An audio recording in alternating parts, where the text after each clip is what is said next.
کہ جس کسی نے بھی استغفار کو لازم کر لیا تو پھر اللہ سبحانہ تعالیٰ اسے ہر غم اور دکھ سے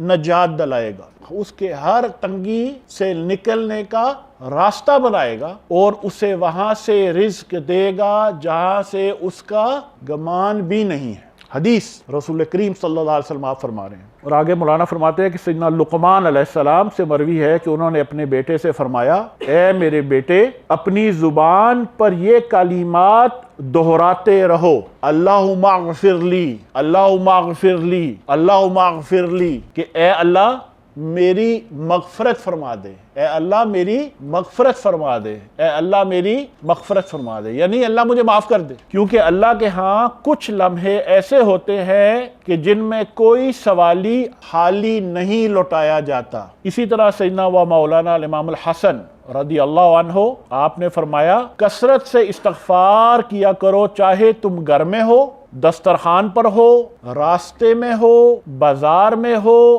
یا مجلس میں ہو، کیونکہ تم نہیں جانتے کب